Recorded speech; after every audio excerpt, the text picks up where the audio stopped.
What's up and welcome back. I'm John Stark from BackTheMovieGuy.com, your favorite blind film critic, and today, this is Black Mirror, Season 4, Episode 3? Oh, I think it's 3. Crocodile. Crocodile is what we're doing now. So, get ready for some crocodile tears. Because I think that's where we're headed here. So yeah, it's available with audio description on Netflix.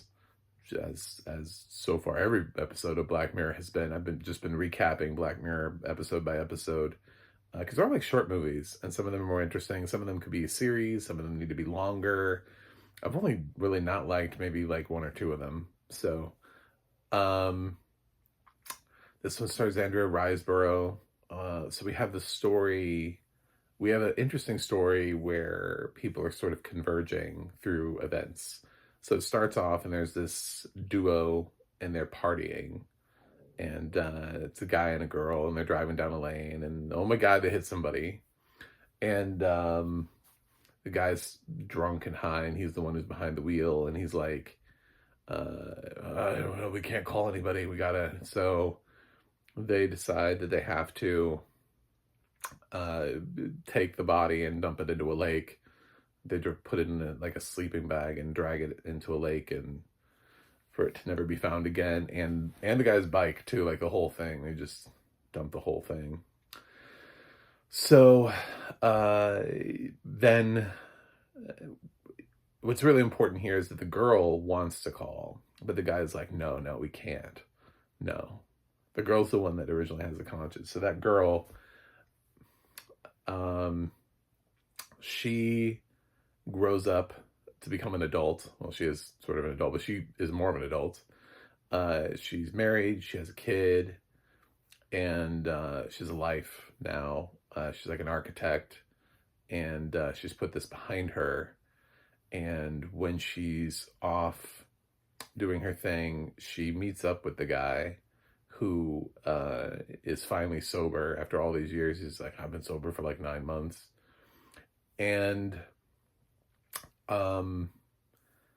he sees, like, he saw a news story about this woman who's just been waiting for this guy to come home for like the last 15 years. And he's like, I have to tell her I can't deal with this guilt anymore. And I don't know. It's like, I have to do something. I have to say something. So he doesn't even like offer.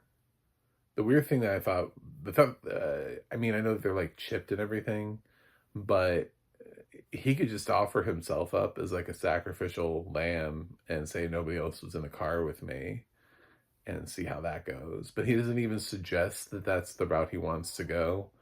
So he's basically just like, I'm going to drag you down, even though at the time you were the one who wanted to call. And had she called, she would have been fine. She was just a passenger.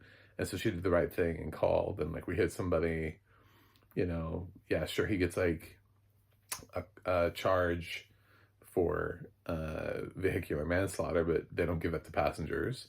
So, now we're in a position where, because they made all those choices, that she would be in trouble. So she's like, well, fuck no. So they fight over it, and she ends up killing him in a way which is like semi-visible to from her hotel room, that people could technically see it. And what ends up happening in and around all this, as she takes him and then disposes of his body, is that there's a guy who gets hit by an autonomous pizza truck thing that is like a pizza delivery machine. And so in the Black Mirror future, we have insurance agents who go around and they put together like an event, like a thing of events that, what happened. And so she's going around, she had a cool name. It was like Saskia or something like that. She's going around and starts with like the victim and we see, and immediately I was like, oh God, I know where this is going. As soon as she starts explaining the technology and you see it. So in this world, otherwise the story, I'm just like, well, this doesn't even fit Black Mirror. It's just a random story of where's the Black Mirror of it all. And then you see her and you're like, oh, okay. So she puts this thing on the side of his head because everybody's like chipped or whatever. We've advanced ourselves with technology. And she, even though he was knocked cold and doesn't remember much, she even uses beer to sort of, like the smell of beer from that area, to kind of reinvigorate his memory.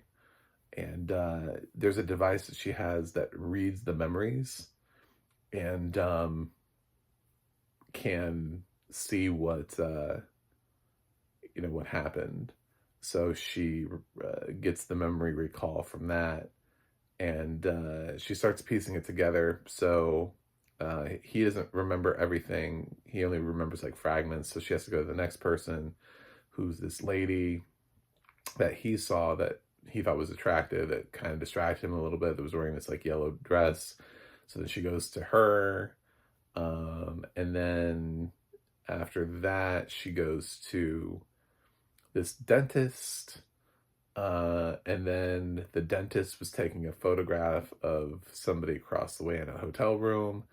And in his memory, he's able to see that the main girl, that Andrea Riseborough's character was able to see the accident. So now our intrepid insurance agent has to go find her. She probably shouldn't do. Does not work out well for her.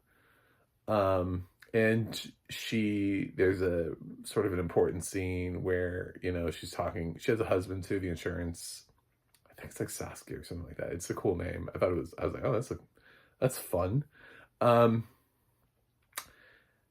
She's a husband. She has a toddler. They just got the little toddler boy, like a guinea pig, which is oddly really important to the story. So yeah, she happens to mention to her husband that she has to go, maybe she'll crack this insurance thing. She'll go visit this final woman who saw the event, and then she'll be able to close it. And she does mention a couple times, she's like, there are all these other things. There's like a terms of, there's like a laws requiring around like which parts of your memory can be used. She says something about like how I'm legally not allowed to report it unless you're thinking about, it's sort of like talking to a psychologist, something like harming yourself or harming others. Something like that. So the fact that something had already happened, she didn't, it didn't say unless you had committed a crime. It's like a, so if it's not directly relevant to the thing, our main girl should have gotten away with it. And she just didn't, I don't know, she panicked and didn't read the agreement or something, or didn't understand the laws in and around and how this stuff worked. So when insurance lady shows up, she panics and,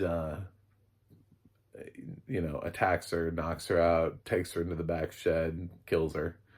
But before she does that, she uses the software on her.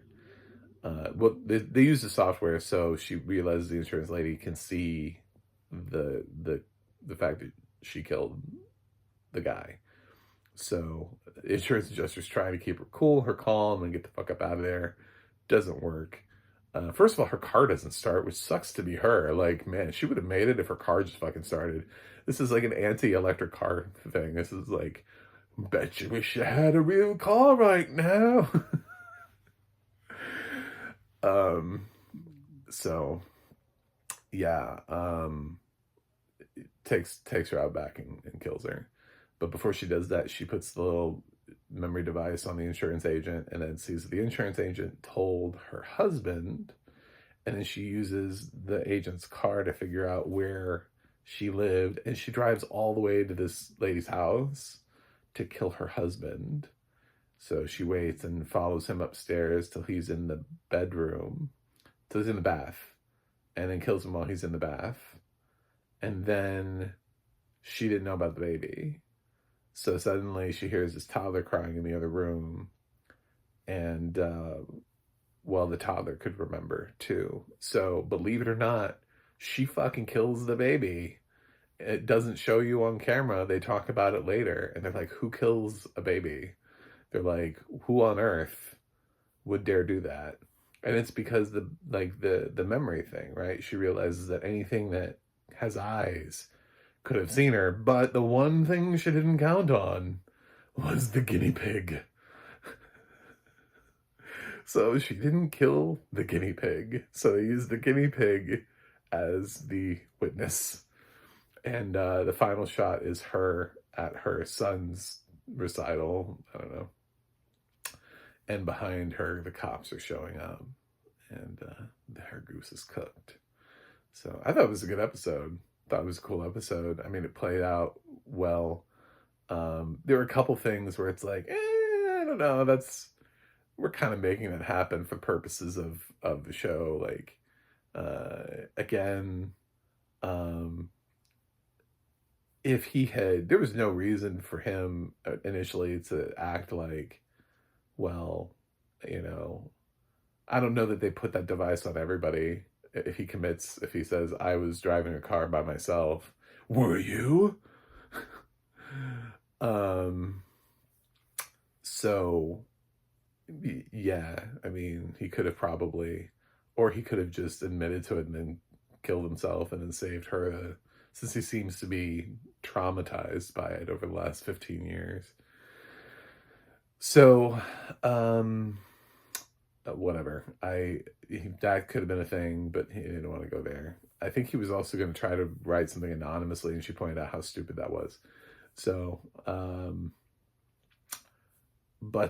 yeah, other than the fact that the car didn't start, which seemed to be very sort of happenstance, there was really not much else that could have changed here. It was a cleverly told story that gave you what you needed when you needed it. And yeah, the audio description was solid too because of that. So the audio description had to watch and wait to point out certain little clues, but also not make it so revealing. So like they do bring up the guinea pig. They're like, oh, I got this guinea pig for the kid. And you don't think about it. It is so secondary to everything that's happening that I had forgotten that they got the guinea pig. And then they turn around at the end and it's like, she didn't kill the guinea pig. She didn't notice that there was a little guinea pig and the guinea pig saw her. That's very clever. So points. Would I do it and could this happen? Would I do what? I don't know. I don't know that applies here. Would I kill? No, I would not. I would, no.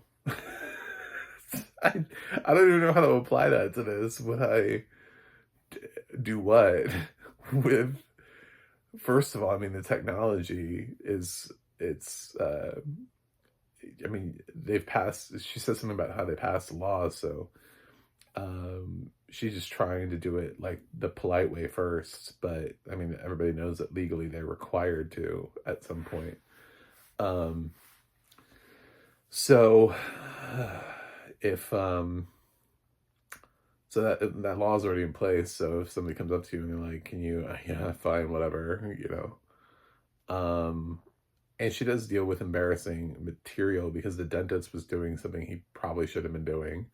So, I mean, she already handles sensitive material and knows. So unless you're doing something crazy like murdering somebody, she seemed to let it like roll off of her. She's probably seen some shit before in some dreams and been like, oh, wow, you were doing that. Okay. Well, that was a fun vision, but I got what I needed. You did see the other thing happen. So, but, yeah, I think that was the first time she saw somebody get killed. And then, could this happen? I mean, it depends. There are a lot of these episodes that hinge on these chips now, like everybody having some sort of a chip, like a memory chip. And I don't know. Like, I'm not crazy about it because it's like they've shown some of the other episodes about how the chip can be used to like hack your memory and hack your like what you can see and change the perception of what that is. And that'd be the reason to not do a chip. And I think if more people knew that that could happen to them, I think the whole like forward momentum behind chipping would be dead. Like well, if I could be hacked and somebody could change what I'm seeing or my thoughts, then why would I do that? So any positives or anything else?